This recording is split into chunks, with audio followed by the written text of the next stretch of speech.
गरीब मायका। मोहिनी के 3 बेटे थे। पति खूब अच्छा कमाता और बड़े घर के ऐश सब था मोहिनी के जीवन में।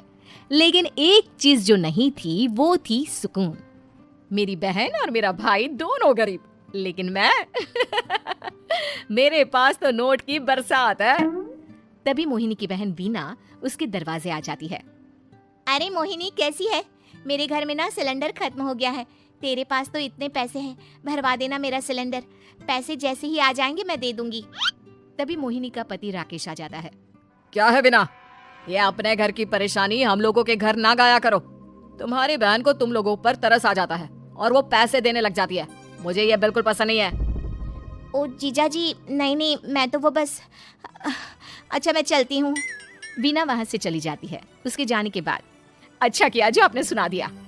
अरे न जाने क्या सोचकर मेरे घर आ जाती है कि जैसे यहाँ तो भंडारा भरा है। अरे कितना तो दे दिया। अच्छा जी, जरा 1000 तो देना। वो बिन्नी दीदी है ना, उनके घर जा रही हूँ। उनका पोता हुआ है तो मुंह दिखाई दे दूंगी। हाँ, उन लोगों के आगे तो शो ऑफ किया करो। वो खुद को बड़ा अमीर शो करते हैं ना, दिखा दे कि तू भी किसी से कम नहीं है। हाँ जी, इसी के लिए तो जा रही हूँ।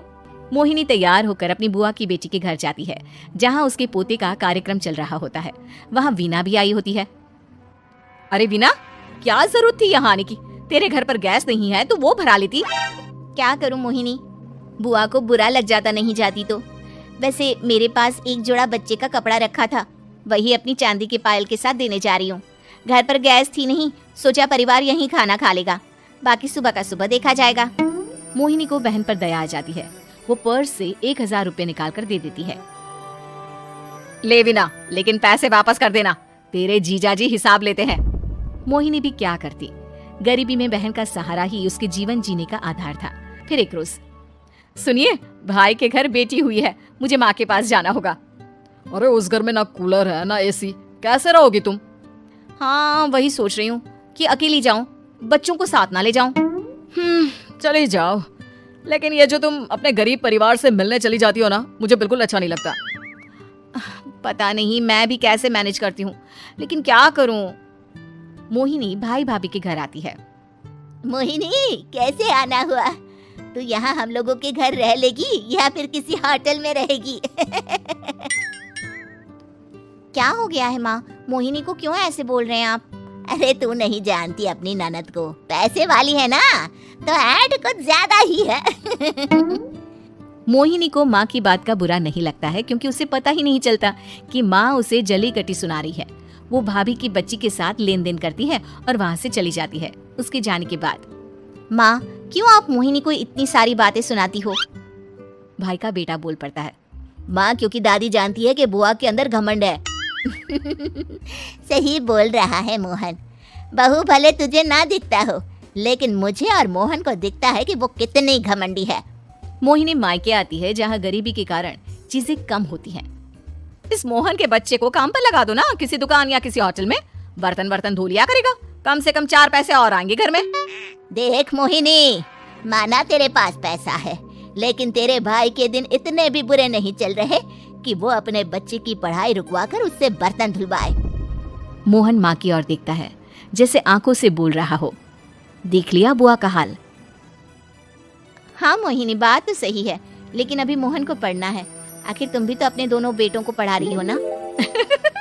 मेरे बेटों से कैसे कंपेयर कर सकती हैं आप? अरे वो तो कलेक्टर बनेंगे। हाँ, कल को वो मोहन को नौकरी में रख लेंगे, क्यों?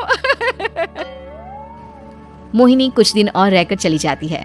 धीरे धीरे दिन बीतता है। मोहन बड़ा होता है और कड़ी मेहनत से सफल भी हो जाता है। मोहिनी, माँ के जाने के बाद तो तुमने भाई भाभी के घर जाना छोड़ ही दिया, क्यों? वो क्या है ना, उन लोगों का घर छोटा है, मेरे बच्चे जाना ही नहीं चाहते। पर तुझे क्यों अचानक मायके की बात याद आ गई? यार, मेरा तो मायका है, भाई भाभी है, मेरा तो आना जाना लगा ही रहता है।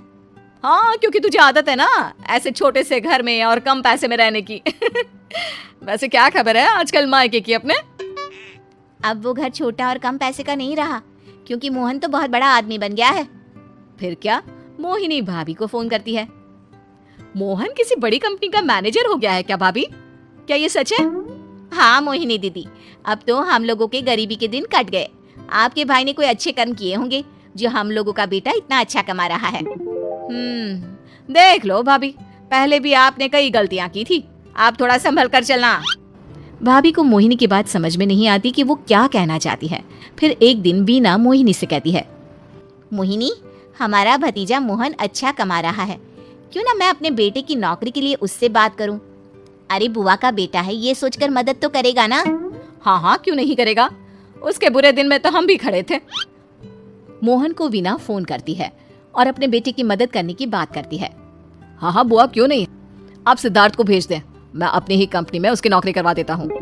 दिन बीतते हैं, अब वीना के हालात भी अच्छे हो जाते हैं।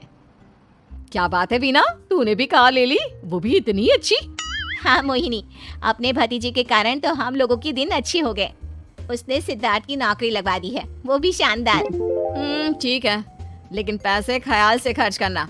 वो क्या है ना, पैसे आने आसान है लेकिन संभालने मुश्किल। मोहिनी घर पर अपने पति से बात करती है। देखो ना, सबके पास पैसे हैं, एक वक्त था जब मैं ही अमीर हुआ करती थी। लगता है कि ज्यादा दिन नहीं रह पाओगी, मेरी नौकरी को कुछ साल ही बचे हैं और तुम्हारे दोनों लड़के निकम्मे हैं। उन लोगों को बोलो ना कि नौकरी करें। तभी वहाँ मोहिनी के बेटे भी आ जाते हैं। अरे हमें क्या मोहन समझा है जो दिन रात गधे की तरह काम करते रहे। खैर, दिन फिरते हैं और मोहिनी के पति की नौकरी भी खत्म हो जाती है। मोहिनी क्या करे, थोड़े से पैसे में गुजारा नहीं हो रहा है। तो क्या करे, मेरी समझ में कुछ नहीं आ रहा। मोहन को बोलो ना कि वो इन दोनों के लिए नौकरी देखे, जैसे सिद्धार्थ के लिए नौकरी देखी है। मोहिनी क्या कहती, उसे अपने वो दिन याद आ जाते हैं जब उसने भाभी से मोहन को नौकर बनने की सलाह दी थी। क्या हो गया, क्या सोच रही हो मोहिनी? यही कि वक्त कभी भी किसी का भी पलट सकता है, ऊपर वाले से डर कर रहना चाहिए।